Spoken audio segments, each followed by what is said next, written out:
베드로전서 4장 12절부터 19절 말씀을 가지고 고난에 참여하라는 제목으로 하나님 말씀을 증거하겠습니다.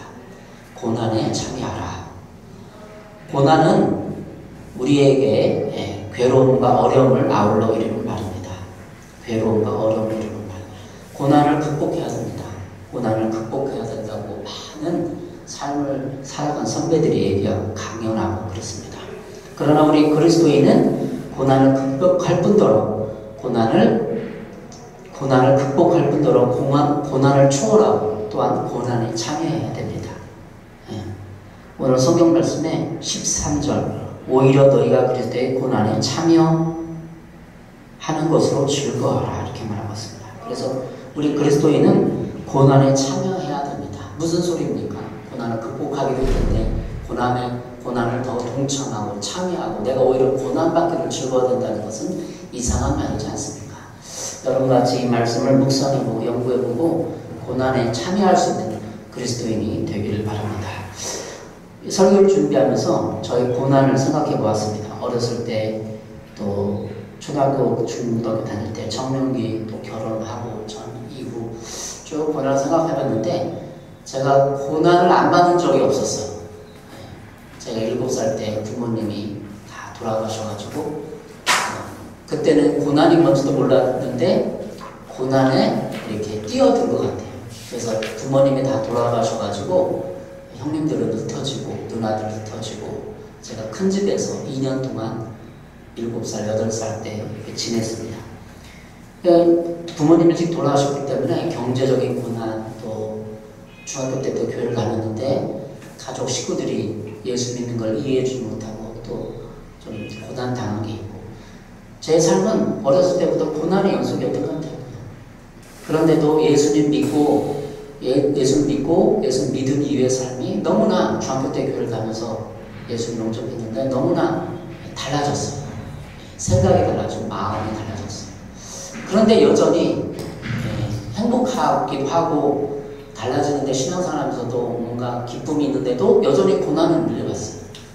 나는 이해하지 못하는 고난, 또 물질이 없어서 대학도 못 간다는 그런 좌절감도 있었고 지금까지 고난이 끊이지 않는데 어떻게 보면 이 고난을 내가 그냥 안 받으려고 하는 게 아니라 고난이 밀려올 때마다 이런 크고 작은 고난이 있겠죠. 뭐 물질적인 것도 있고 건강의 고난도 있겠고 크고 작으면서 제 자신이 그걸 수용하게 되고 주님 때문에 이겨내게 되고 극복하게 되고 극복하는 것뿐만 아니라 신학을 하면서 또 주님의 어떤 사역을 하면서 고난에 동참하는 것까지 그런 느낌이 들더라고요. 이해할 수 있는 이 말씀을 쓰면서 제 자신에 적용해서 고난에 내가 참여하고 있구나. 예수 믿으면서 또 목회를 하면서 예수님을 말씀을 증거하면서 주일사님을 하면서 또 조롱도 받을 수 있잖아. 그게 고난 아닙니까? 그래서 고난에 참여하고 있구나. 제가 제 인생을 통해서 이렇게 감정을 해봅니다. 세무얼 스마일스가 쓴 책이 있는데 세상에서 가장 소중한 나를 이겨라 라는 책이 있습니다. 그 책에서 고난은 인격을 단련시키는 통로와도 같다 이렇게 얘기하고 있습니다. 대장간의 쇠도 수없이 망치로 두들기고 쇠물에 녹여서 단련시켜야 쓸모있는 연장이 되듯 인간도 단련을 통해 성숙해지는 것이다.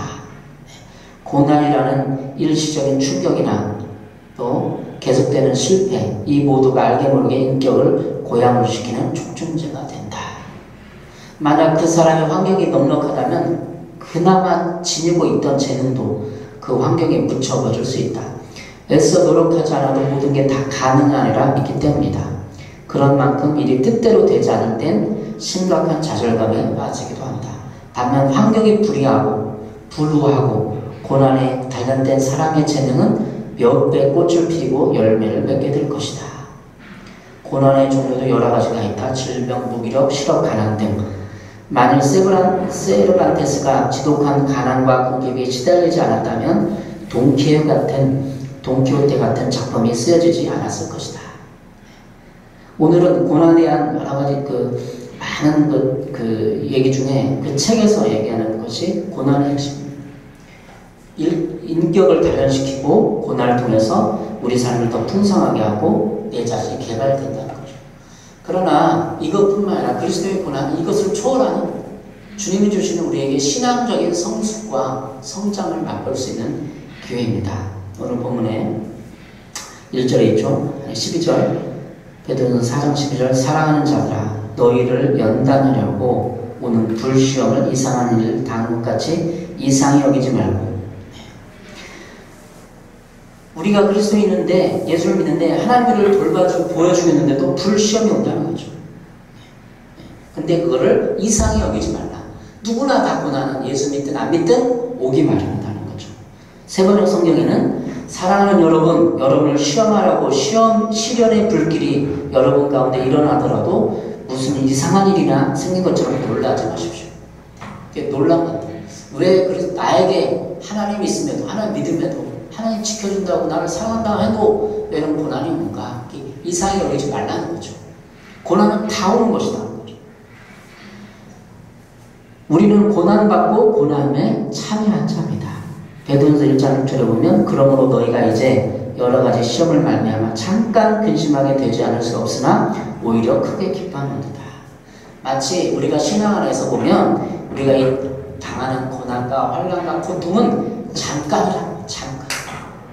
여러분 40년 50년 살아보셨지만 고난이 그때는 막 힘들고 막 굉장히 길은 것 같지만 잠깐이고 인생의 70년에서는 잠깐이고 영원의 개념에서 천국에서 천국 개념으로 봤을 때는 잠깐인 거죠. 사업에 부도가 났거나 뭐 병이 났거나 암병이 걸렸거나 이건 잠깐인 거죠. 베드로전서 1장 7절에 너희 믿음의 확실함을 불로 연단하여도 없어질 금보다 더 귀하여 예수 그리스도께서 나타나실 때 칭찬과 영광과 존귀를 얻게 할 것입니다.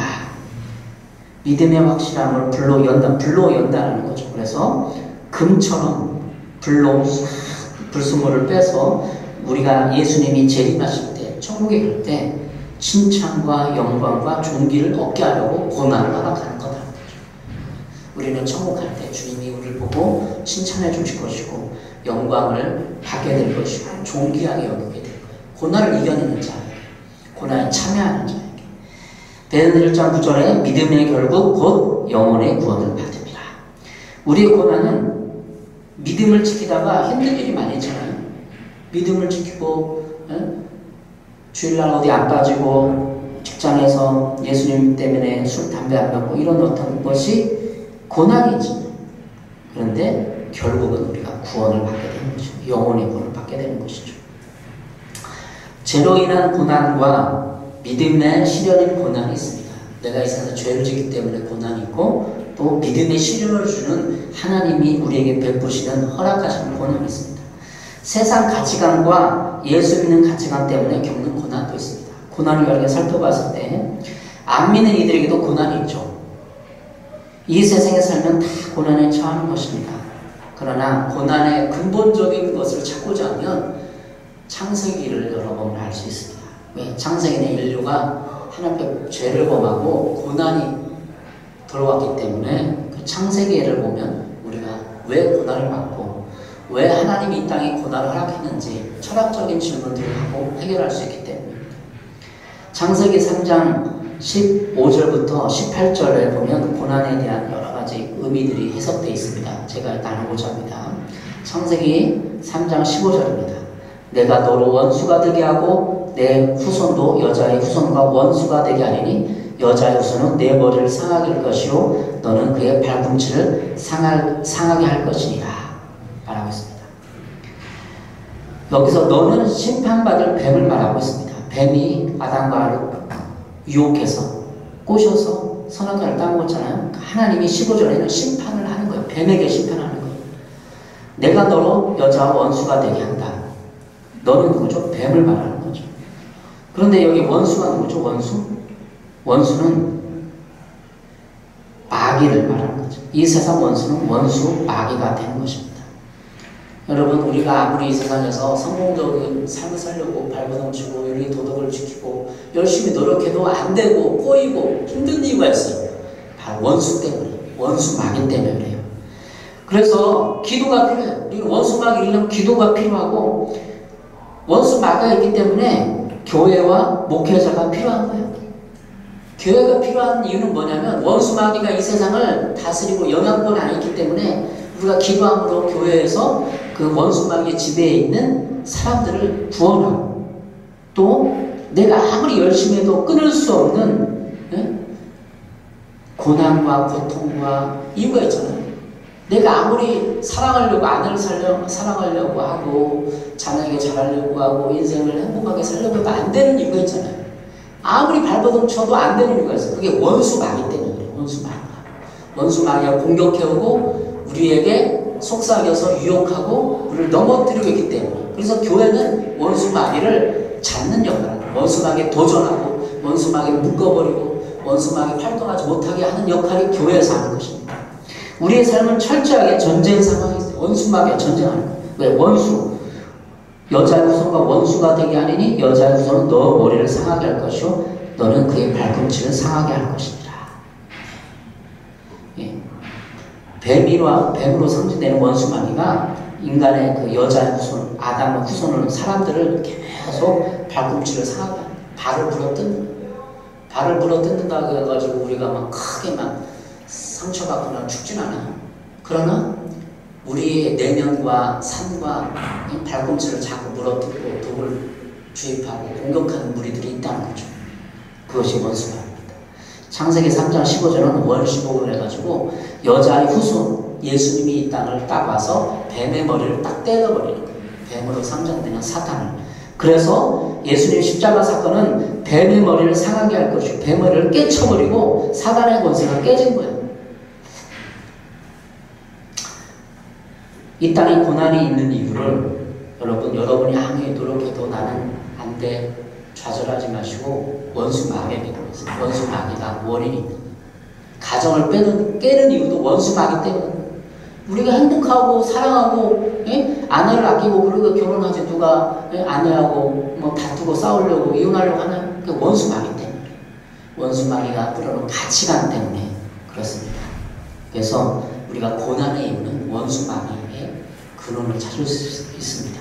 두 번째 16절 창세기 3장 16절에 보면 또 여자에게 이르되 내가 내게 임신하는 고통을 크게 더하리니 내가 수고하고 자식을 낳을 것이며 너는 남편을 원하고 너는 너를 다스릴 것이냐 하시고 죄로 말미암아 여자에게 해산의 고통이 있습니다.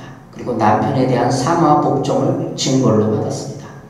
여자가 먼저 선악과를 따먹고 남편에게도 줬잖아요. 그래서 여자의 그 징벌을 받은 거죠. 본래 부부관계는 피차 동등한 관계로 사랑과 이해 및 순종의 관계였습니다. 갈비뼈를 만들었기 때문에 서로 이해하고 동등한 관계였어요. 갈비뼈였기 때문에 여자가.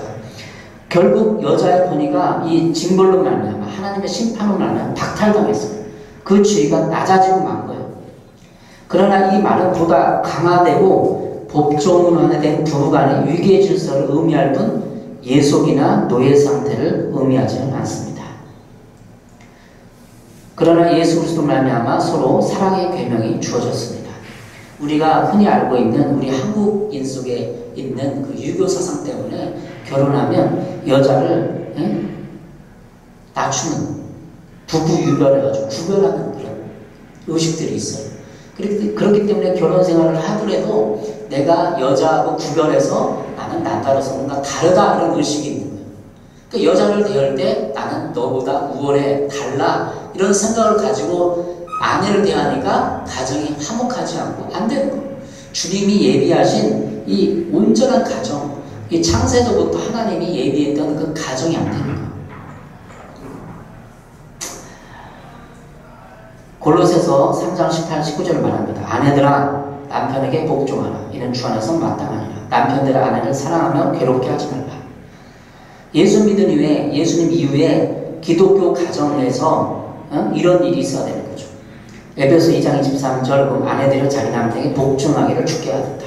이는 남편이 아내의 머리됨이 그리스도께서 교회의 머리됨인 것 같으니 그가 바로 몸의 구주시니라. 결국 교회의 신비를 그리스도가 교회의 머리됨으로 설명함으로써 그리스도가 교회를 얼마나 사랑하는지를 알고 있는 상황에서 남편과 아내가 관계가 남편이 아내를 그리스도가 교회를 사랑한 것처럼 사랑해야만 하는 것을 말해주고 있습니다. 예수 믿는 가정들도 많은 어려움을 겪고 결국은 이혼하기도 합니다. 왜 그럴까요? 주님이 설정해 놓은 이 바운더리, 아내들이 남편에게 복종하고, 그렇다고 이 복종의 의미는 매 순간 뭐 심부름 시킬 때 복종하고 그런 의미가 아니라 남편의 영적 권위를 인정하라는 거예요. 남편이 기도하고 가정의 제사장으로서 결정하고 이 경제를 채워주고 했을 때 남편에게 부여된 그리스도에게 부여된 권위를 인정하는 것처럼 남편의 권위를 인정하라는 것입니다. 복종하라는 의미는 뭐 심부름 시킬 때 복종하고 말도 못하고 그런 의미가 아니라 동등한 참에서 남편의 영적 권위를 인정하라는 거예요. 가정의 고난과 고통 그리고 이혼의 상처와 아픔을 어떻게 극복할 것입니까? 그리스도가 교회를 사랑한 것처럼 예수님이 우리를 사랑해서 십자가를 지신 것처럼 십자가 지시고 사랑한 것처럼 아내를 사랑하고 남편을 존중하고 존경함으로 말미암아 그 사랑의 계명 가운데 풀어질 수 있다는 것입니다. 이 세상 가치관, 유교적인 가치관, 결국 남편의 권위만 세우는 그런 가치관으로는 아내를 사랑할 수 없어요. 왜냐하면 예수님이 십자가를 진 것처럼 남편이 아내를 그렇게 십자가를 지고 사랑해야 돼요. 그런 사랑을 못하기 때문에 가정이 깨지는 거죠. 여러분도 주님이 설정한 신약성경에 나오는 것처럼 복종만 강요해서는 안 됩니다. 내가 복종을 요구하기 전에 아내로서 그 예수님 십자가를 진 것처럼 사랑해야 돼요. 이게 사랑의 계명이죠. 네.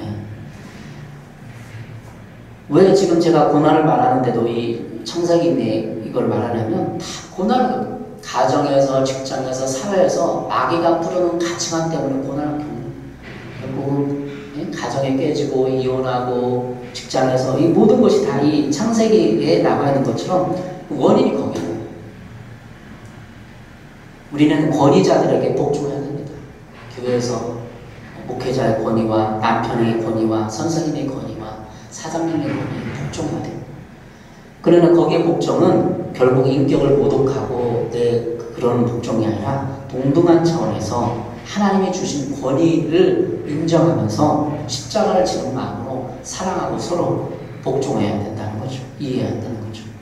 오늘 17절에 말합니다. 아담에게 이르되 내가 내 아내의 말을 듣고 내가 내게 먹지 말라 나무의 열매를 먹었은즉 땅은 너로 말하며 저주를 받고 너는 평생에 수고하여 그 소산을 먹으리라. 선악과를 따먹을 말미암아 이 땅이 저주를 받았어요.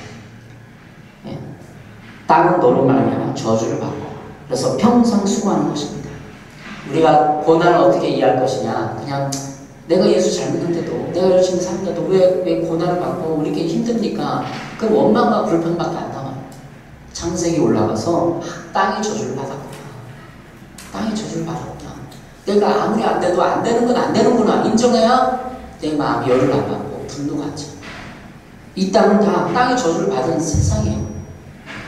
그래서 내가 아무리 안 돼도 아무리 노력해도 안 되는 건 안 되는 거예요. 인정하고 주님 나를 도와주십시오. 주님의 도움 받을 때 땅이 저주 맡겼던 땅이 풀어지고 내가 복되게 살 수 있는 겁니다.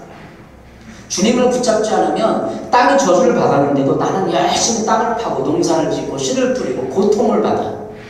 그리고 나중에 빈털터리가 돼서 주변 사람을 원망하고 아내를 원망하고 남편을 원망하고 세상을 원망하고 대통령을 원망하고 땅이 저주받은 것도 모르고 땅이 저주받았기 때문에 저주받은 것을 회복한 예수님을 믿고 그 땅이 축복의 땅이 되려서 기도해야 되는 것입니다.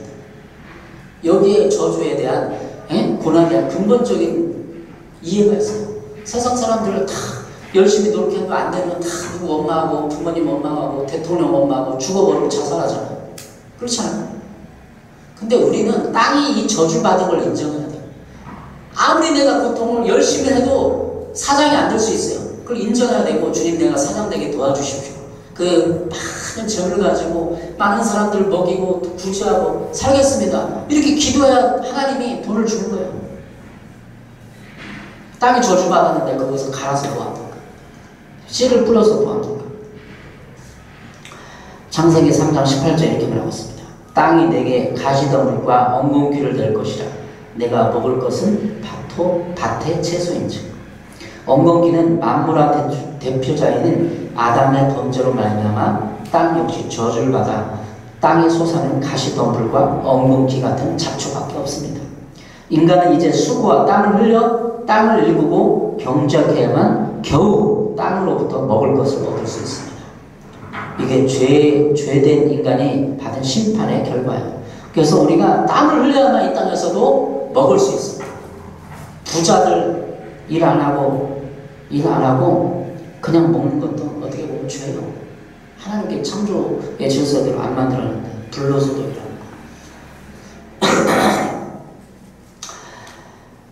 오늘 본문을 통해서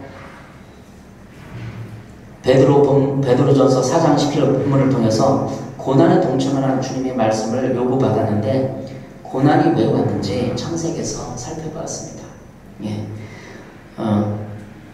베드로전서 4장 13절에 오히려 너희가 그리스도의 고난에 동참하는 것으로 즐거워하라.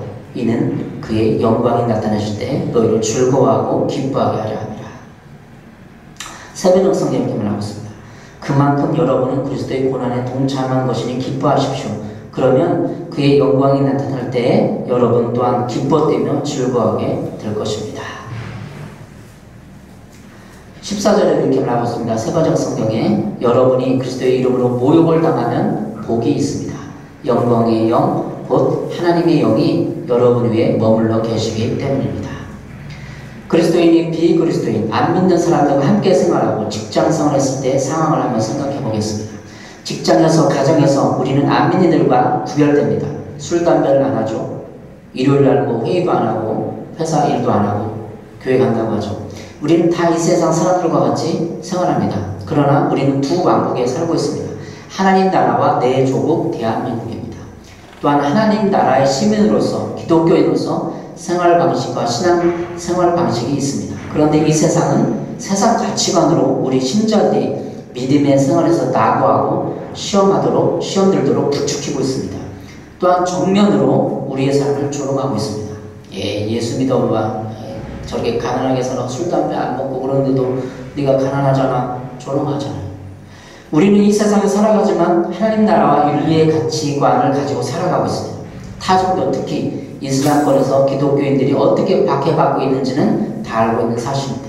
바로 우리의 생활 방식과 윤리 그리고 삶의 스타일 때문에 우리는 다른 사람들로부터 이해받지 못하고 조롱받고 있는지도 모릅니다. 바로 고난을 받고 있는 것입니다. 그럴 때 우리는 예수 그리스도의 십자가 고난을 받아들이고 우리의 삶에 적용해야 합니다.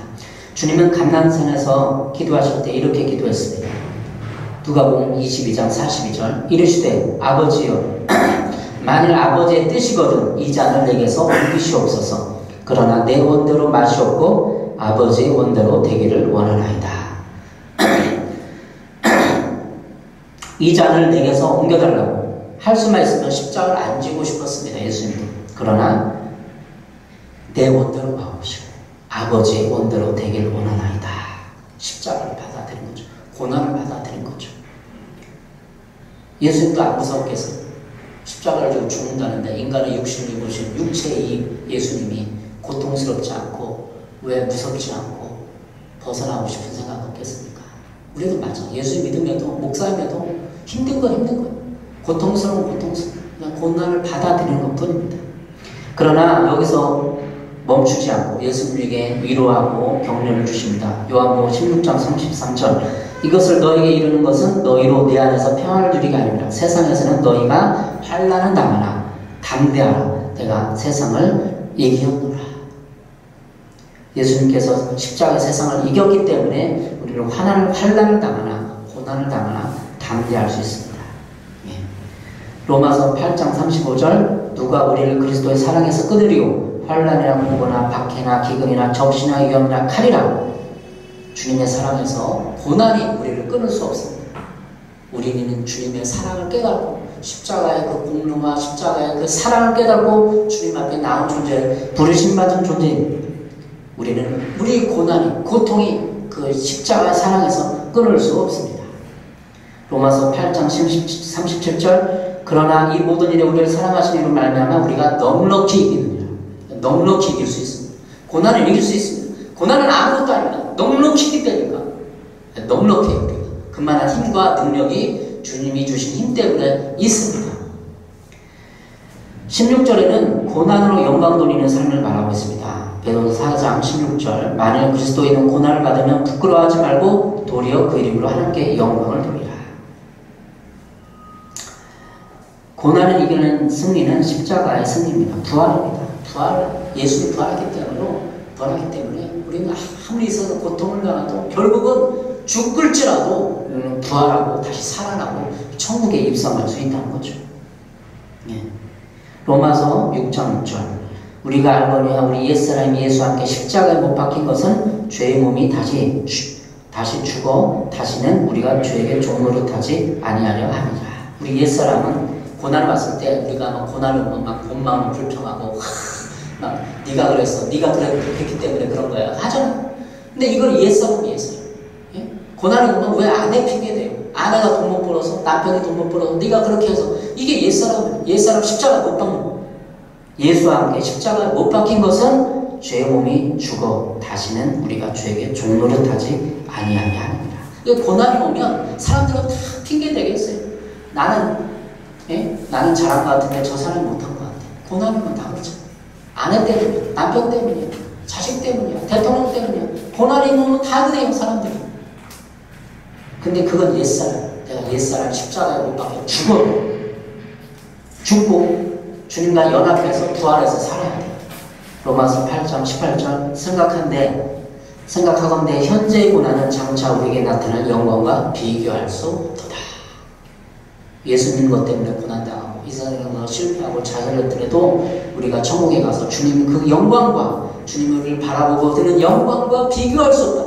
천국을 보면 지옥을 보면 사람이 달라져요. 비교할 수 없어요.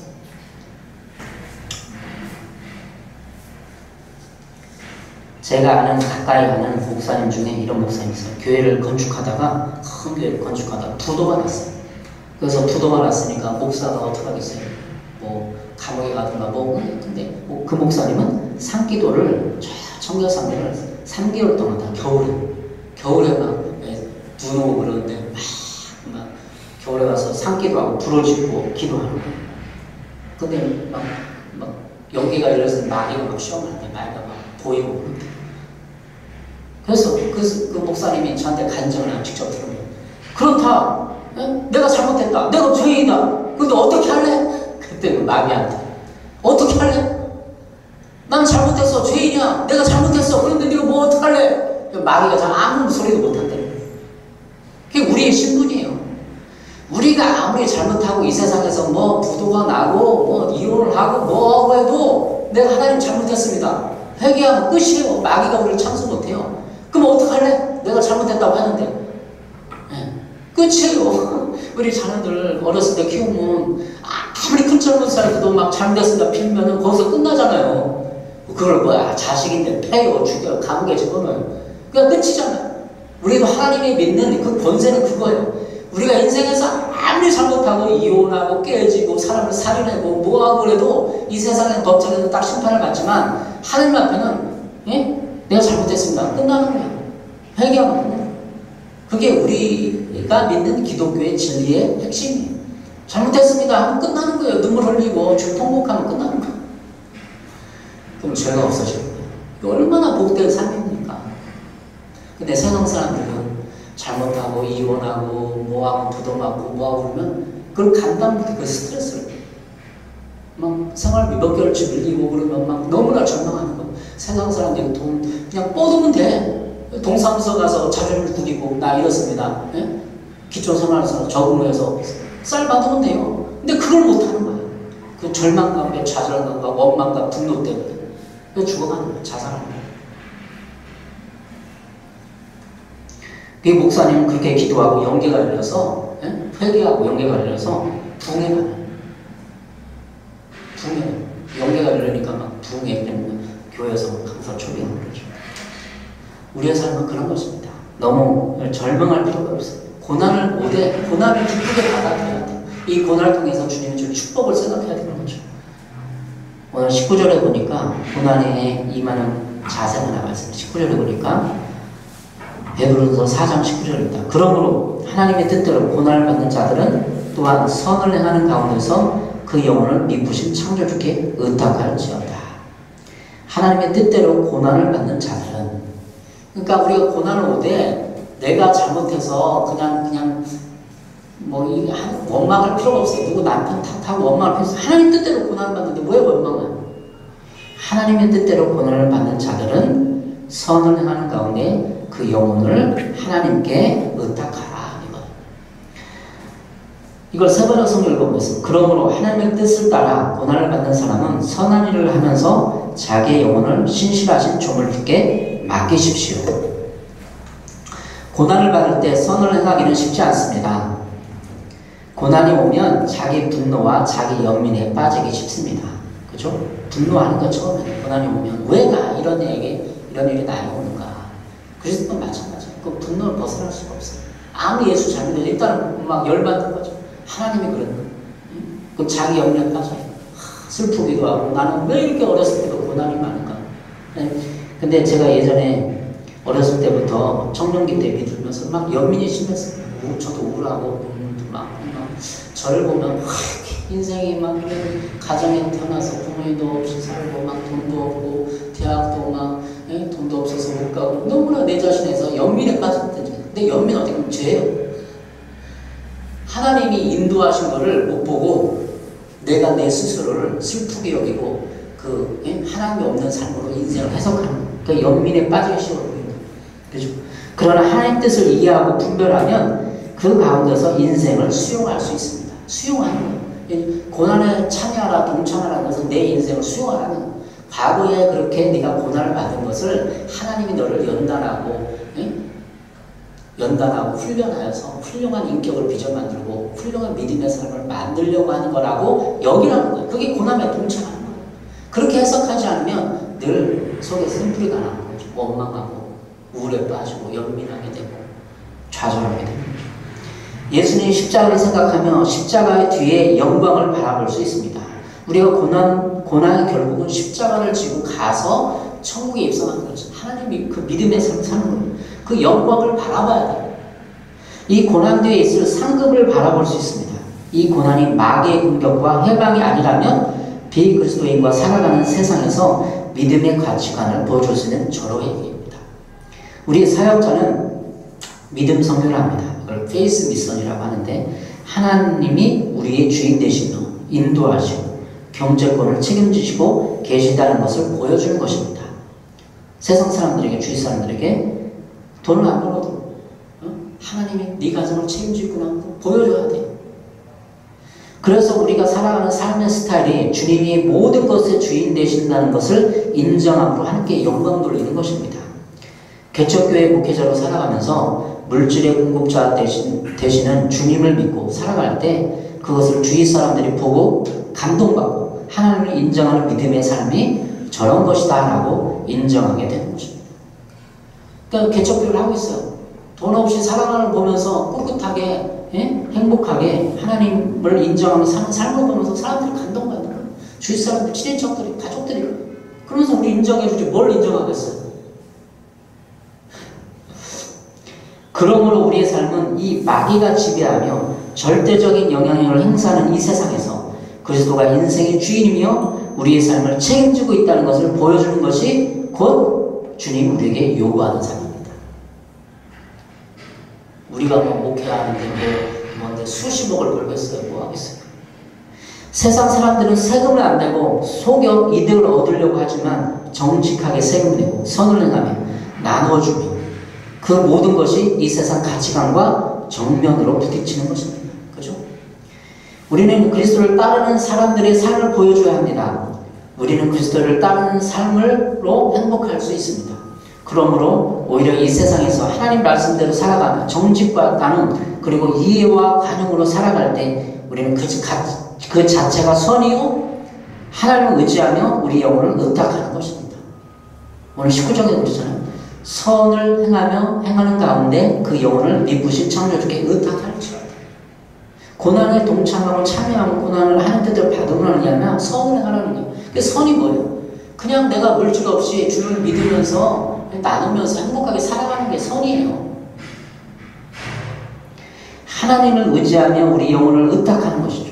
다시 말하면 하나님의 말씀대로 살아가는 것이 어때면 고난이에요. 이 세상 가치관은 우리의 삶과 정반대로 살아가도록 유혹하고 있습니다. 우리의 불리한 조건과 그리스도를 위한 고난을 받으면서도 행복하다는 그 자체가 선입니다. 하나님 보시기에 선입니다.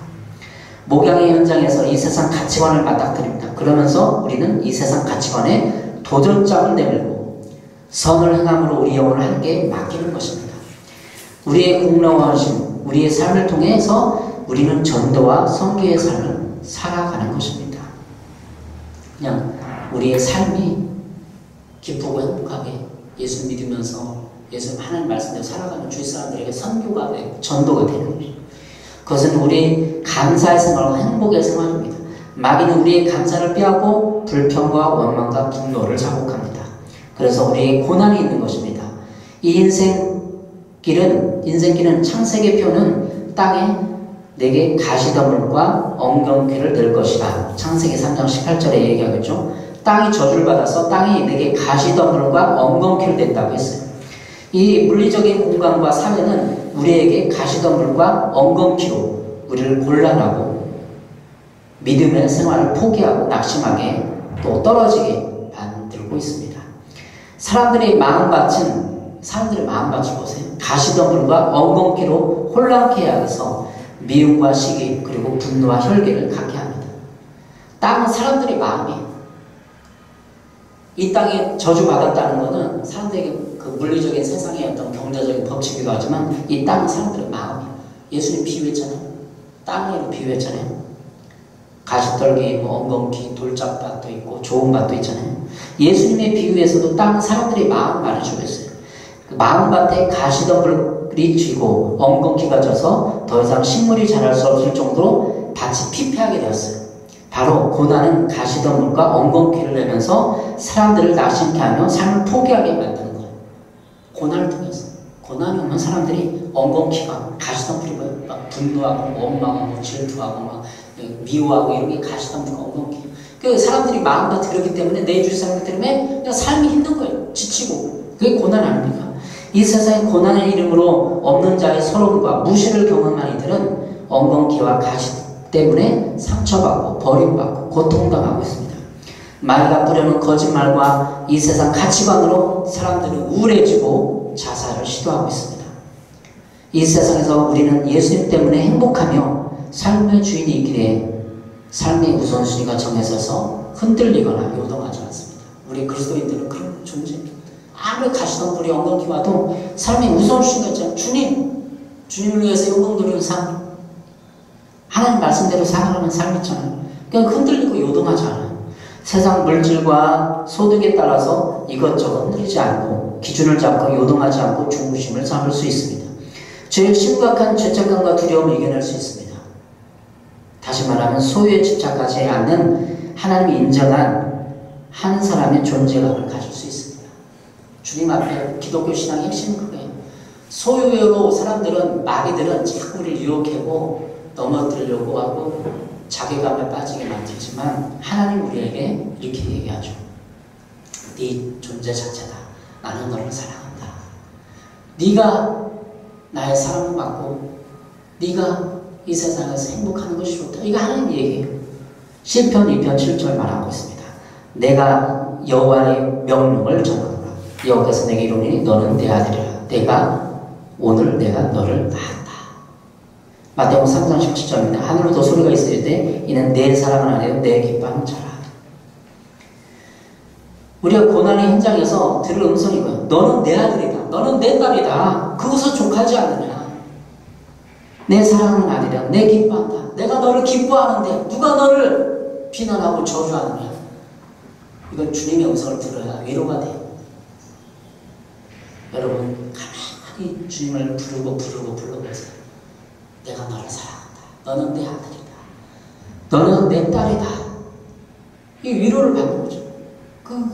그 모든 조건이 다 어디 있어요? 그냥 이 세상 조건, 조건 소유를 가진 사람, 내가 비교해서 자기에게 빠지고 우울하고 필요가 없어. 주님이 나에게 와서, 친히 와서 너는 내 아들이다. 너무나 평안하고 기쁜 그 음성을 들으시기 바랍니다. 기도할 때마다 그 음성을 들으세요. 너는 내 아들이다. 너는 내 딸이다. 내가 너를 사랑한다. 내가 너를 인정한다. 그 말이, 그 주님의 그 말씀에 모든 염려와 근심과 고통이 사라지는 거예요. 우리 그리스도인 삶은 그런 삶입니다. 누가 위로하고 남편이 뭐하고 이래도 성문 생물 좀 주고 우리 영혼은 핍절해요. 이 세상 것은 채울 수 없어요. 주님이 우리한테 친히 와서 내가 너를 사랑한다. 너는 내 아들이다. 하나님의 음성을 들으시기 바랍니다. 고난의 현장에서 그걸 들어야 돼요. 그래야 우리 고난이 끊어지고 주님의 평안과 기쁨이 우리에게 밀어닥칩니다. 이런 소리를 들어보셨습니까? 들어보시기 바랍니다. 너는 내 아들이다. 그 음성을 들으면 그냥 이 땅에 있는 모든 소유가 문제가 안 돼요. 그냥 존재 자체. 나는 주님 앞에 아들로 서 있구나. 그러면 내 모든 마음속의 은근과 어렸을 때 상처와 부모님의 편애와 인정받지 못했던 것이 싹 사라지는 거예요. 그게 고난을 맞닥뜨리는 그리스도인의 평안이 임하는 것입니다. 기도하겠습니다. 사랑해 주님 감사합니다. 고난을 극복할 뿐더러 고난에 동참하는 그리스도의 고난의 십자가에 동참하는 우리를 되게 해주심을 감사합니다. 여기 있는 사람들 주님 앞에 예배드렸을 때 주님이 너는 내 아들이다. 내가 너를 사랑한다. 음성을 들려주시고 회복되게 도와 주시옵소서. 예수님의 이름으로 기도했습니다. 아멘.